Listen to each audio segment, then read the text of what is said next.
Hey, everybody, welcome back to the Preacher Boys podcast. For today's solo episode, I'm going to be answering some of your listener questions. I got some of these from the Preacher Boys Facebook group, and I'm also going live over on TikTok. So if I see any questions there, I'll be sure to add them into the mix.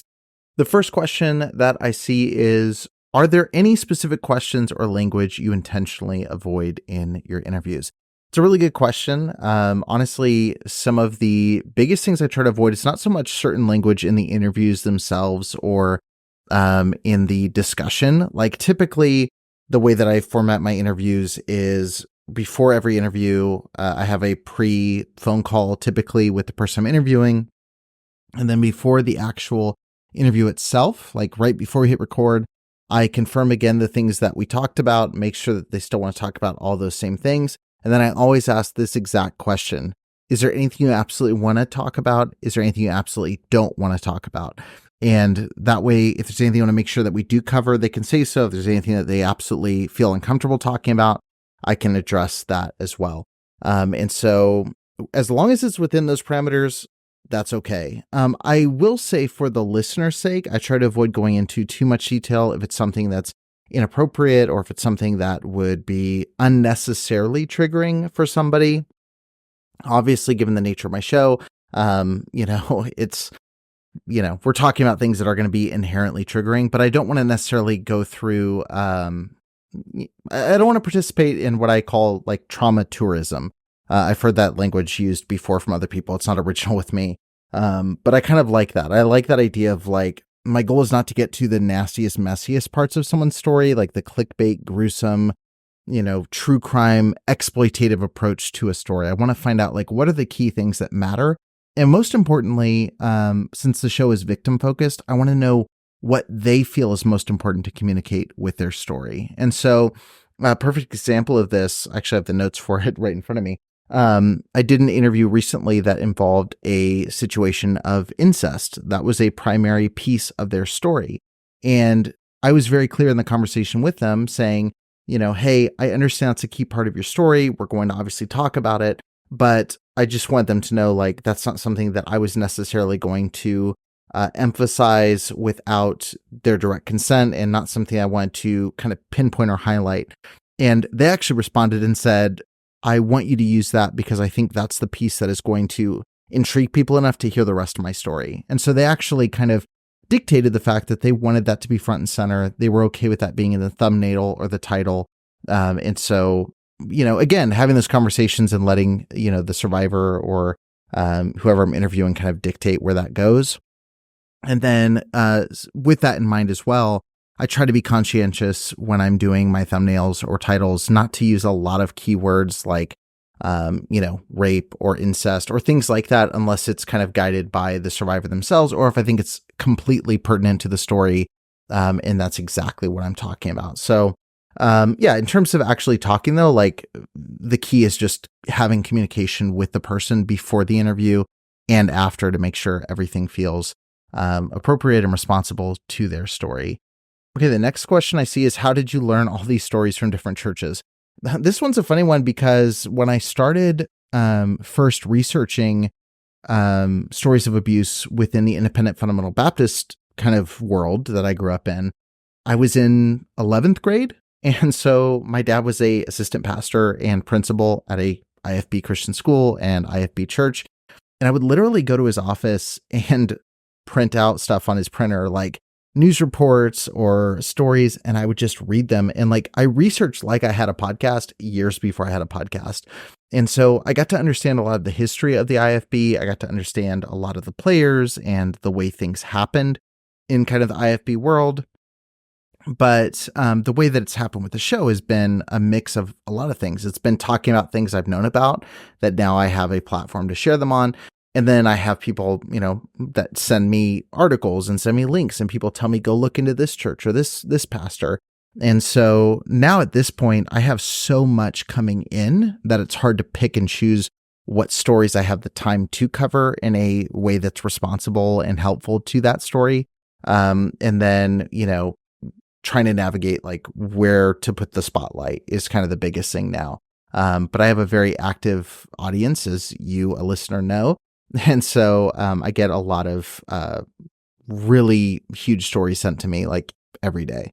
And if people knew the pure volume of this stuff, they'd be startled. What was the turning point that made you and your family change your belief system? How difficult was that?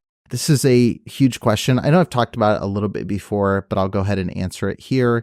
The biggest turning point for me in terms of my belief system, it was a couple things, and I'll try to keep this kind of short. I've talked about it in detail in a couple episodes, so for those that have heard it, I don't want to drag on. But I was completely bought in when I was in the IFB. When I was in the Independent Fundamental Baptist world, I loved it. I believed it. I was, gung-ho about it. I supported the cause. And then obviously it was a story of abuse that actually kind of burst my bubble. And I realized oh, we have some of the same problems that we make fun of the Catholics for having, and then it was realizing, oh, there's a culture of this and it's really bad. And, you dig deeper and deeper. And so that is what broke my belief that the IFB were some city set on a hill, some light in the darkness. They were like this kind of untouchable denomination that had the right way or the only way. And then it was, once I got out of that, then it was this what do I believe? What version of Christianity most resonates with me? And I was all over the map with this stuff. I went to, the Mark Driscoll world. I was in the John MacArthur world and R.C. Sproul and listening to, the Al Mohlers of the world, and got very much in the Reformed kind of camp. And and then even into the more fringe groups like Apologia with Jeff Durbin, and kept questioning. And, honestly, a big turning point for me was seeing that the faith and the Jesus that I recognized and revered, and the Jesus that influenced the way I walked through life and the way that I dealt with other religious groups, minorities, LGBTQ people, fill in the blank. I tried to approach all those relationships with empathy, understanding, and love, as I would have felt Jesus did and saw Jesus do in scriptures. And I just truly didn't see that represented in the Christian groups I was around. I'm glad to say now I know many Christians that are absolutely wonderful and represent things in a great way. So I'm not saying all Christians are like this, but I started realizing the fruit of these denominations is not great. And not only that, for all the scripture of the Holy Spirit, making people new creatures, the Bible seems to indicate this supernatural, unexplainable morality that exists within new believers.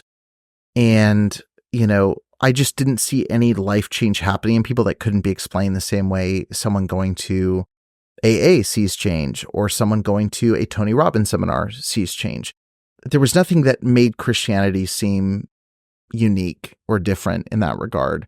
And so I'm shortening almost a decade of thought about this, but really it just came to a point where I didn't wake up every morning with my default thought being, there is the Bible is 100% true. God is this, religion means this to me. I felt myself having to force myself to believe those things. And the reason I shared any of that publicly is just because I'd been so vocal about having a faith and being a Christian. And so I didn't want to live hypocritically and, have people think I thought one way or the other, and, wanted people to have the permission to not listen to me if that was going to change their perspective on me. So anyway, that's kind of what happened with there. But again, that's a very short version of a long story. Would you consider doing follow-up interviews with past guests to see where they are now? Yes, that's something I'm absolutely interested in doing.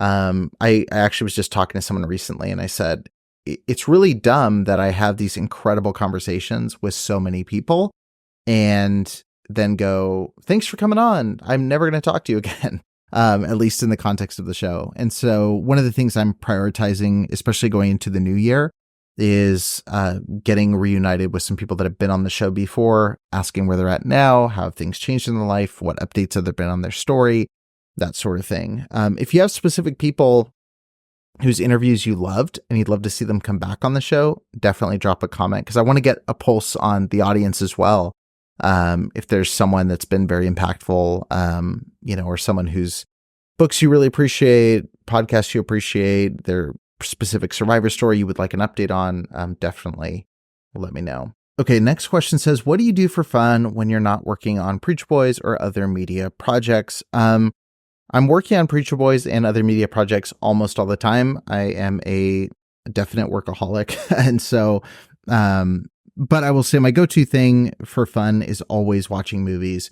If I have a free 2 hours, that's what I'm typically going to be doing. Lately I haven't had much time just because of the sheer volume of stuff I've been working on. But watching movies is like my go-to. And I love movies of every genre. I love horror movies, but I love every genre, every decade. I'll spend time watching rom-com from the 80s or 90s, or I'll spend time watching a silent movie from the 20s or 30s. I just love film. So like I'll watch and find myself digging in. And most of the books I read are within that realm as well, talking about movies, adaptations of movies. Like right now I'm reading the adaptation of Star Trek, the motion picture, it's really good so far. Love cinema in all shapes and forms. What's my favorite color and animal? We're getting into the deep stuff now. For clothes, like black. I either like, depending on the day, I like wearing dark black, like super non-showy clothes, or I like wearing the most bright, outlandish, like attention-grabbing colors ever. So it just depends honestly, it kind of depends on how extroverted I feel that day. Because I know if I wear black, no one's going to talk to me. But if you wear a really bright pink shirt, like someone's going to stop you and go like, I like your shirt. And so if I want to avoid that, I avoid the bright colors. But yeah, typically I like black. I either like black or like a really bright, vibrant color. So yeah, favorite animal. I mean, I don't know. Like if we're talking pets, like I'm a dog person, not a cat person. Sorry. If we're talking like just animals in the wild, I don't know. I don't really have one. In terms of like items that are animal related, I absolutely love, flamingos. So like any flamingo pattern shirt, flamingo, like plastic pink flamingos that go in your yard. I have a flamingo cup, like I like flamingos. I don't know why. Just don't ask me why. I have no idea. Why are anonymous people...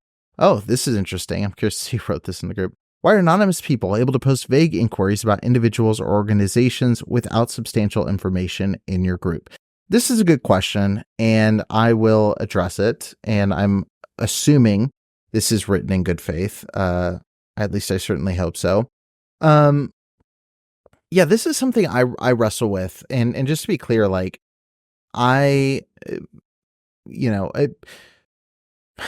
back up. False accusations are exceedingly rare. So I'll start there. That said, false accusations can exist. And even beyond just like blatantly false accusations that are coming from a place of malice, which is very rare, the insinuation of something can sometimes take on a life of its own. And so one of the things that I'm very careful with when I share stories is that I have a very strong sense that the story is accurate and the information I have is credible. Now, where this is difficult is I do have a community on Facebook, which causes me so many headaches. But I have a community on Facebook where people chat about religious abuse and people want to find information about things. And so I think what this question is referring to is like sometimes people will say, hey, have you heard about, has anybody heard anything about Pastor blank and blank or something blank Baptist church? And sometimes I see those questions pop in and like I'll delete them and I'll send a moderator message saying like, can you ask specifically like why you're asking about them? Which I think most of the questions in the group typically at this point say. But sometimes people are wanting to put their kids in a Christian school and they ask about like, has anybody heard about this Christian school in Virginia? I think, again, as much as I don't want like someone to say, but this is what I don't want. Someone sits there and goes, This youth pastor was always so creepy. He gave me weird vibes. Has anybody heard anything about him? Like, I don't like questions like that because sometimes people are just weird. And I don't want the insinuation that they are, any of the things I typically cover on the show just because someone got a weird vibe from them once. What I do allow typically is like, hey, I'm looking at information about the school. Does anybody know anything about it? I'm looking at information about this church. Does anybody know anything about this? Or I heard this thing online and they're sharing that public poster saying, hey, is this accurate? Does anybody know or not? Like, that's okay. So it's a fine line. I definitely believe it's a fine line. But I try to make sure the ones that come in through the group are generally coming from a place of good intent and are generally not something that is like going to start a rumor that's not accurate, because I want to avoid those. Credibility is super important to me. Since starting the podcast, what changes have you observed in the independent fundamental Baptist and survivor spaces? Honestly, the biggest changes have just been, the IFB, not much. Aside from the fact that like the IFB just keeps getting smaller, which is a good thing in many ways because a lot of the bigger institutions are starting to dwindle. In terms of changes, I would say like there's been more in like the fringe groups. Like the NIFB is fracturing right now, with all the Steven Anderson stuff. There's really not been much that's like palpable within like the old IFB. In survivor spaces, I haven't seen much either. I would say the biggest thing that I'm seeing that's concerning me as a trend is like a lot of camps forming within that. I like to think that Preacher Boys is kind of, in terms of me trying to go a certain direction, I've tried to avoid that and, recognize that everybody's in their own spot, has their own opinions on how things should be done. There's people that don't like, the way I run my podcast. There's things I don't like that people do. I feel like there's room for a lot of different voices. And I'm excited. Like the biggest change, if I'm going to be blunt, is like, there's far more people now talking about clergy abuse at scale, which is a good thing. I think my biggest concern is like some people I think do that super irresponsibly and, but again, that's subjective in some ways. I'm trying to think of how to word it. Honestly, like my biggest frustration with the survivor space, or not survivor space, survivor space is the infiltration of people that are not well-intentioned, who are not survivors, or are pastors who are looking for a new avenue to kind of expand their personal platform or reach. And so I think some people are extremely exploitative and don't have real concern for how sharing these stories affects survivors. They're not trauma-informed whatsoever. And again, nobody's perfect, but I think there is a big difference from like making a mistake and straight up exploiting people, which I think is a horrible thing. And, I know that people have lobbied that allegation against me, like, oh, you exploit people, or you're, whatever they want to say, being exploitative. But the reality is like a good chunk of the people that reach out to me to come on the podcast, I end up pushing to go talk to law enforcement, to a lawyer, or to a therapist. I never personally really reach out to survivors at all that don't have a public platform. So, try to be really careful and mindful about that. And then essentially with people who do reach out, like I said, I try to be very mindful and make sure that they're absolutely ready to share their story. And, that's my answer to that. The biggest change is just there's so many more people, which means, when you get more people, more bad people infiltrate spaces. And so you have to be more and more aware. So instead, I'm getting ready to write a letter to my abusers. Could you offer any guidance on what language to use? I don't personally think I'm qualified to give you advice on that. I think my biggest piece of advice would be to talk to someone who's done it, or maybe speak to a therapist about it. And I think the one thing I would give you really clear, like a really clear call to action to do is like, know what you want to accomplish with writing the letter, because if your expectation is to get a certain type of response, prepare to be disappointed by that abuser. If it's something you want to say that you want them to hear, like, and that's enough to give you closure or whatever your goal is there, I think that's great. But don't anchor your kind of hope or your closure on expectation of a certain response. But again, I would absolutely recommend talking to a therapist or to someone who's written something similar or or has sought out closure in that way. A few questions left. This one says, how do you avoid feeling hopeless when hearing these stories? Honestly, I feel hopeless a lot, so I don't have a good answer for that. There are a lot of things that have happened through the course of the show that I have seen horrific stories of abuse, some that have never even been shared on this show, that have only been shared off mic, and that have greatly impacted me in many ways. I have seen the justice system fail survivors time and time again. And I have seen, abusers get away with things over and over and over again. And so there's a lot of times I feel hopeless, but I think the way that I avoid feeling completely hopeless is, I forget who I was interviewing recently that said that. I think it was Kristen Dumais said this, but Adam Kinzinger also said it, which is they're kind of short-term pessimists, but they're long-term optimists. And so basically the idea is that things are really bad right now, but I think they're going to be fantastic, or improve, not fantastic. They're going to improve over the next, couple generations. And so my goal is just keeping in mind, I'm hoping things are going to change and slowly improve over the next couple of years, decades. Things like sharing these stories is going to help that. But yeah, do I necessarily feel incredible about, the present and all the different stories I know of that are going on right now?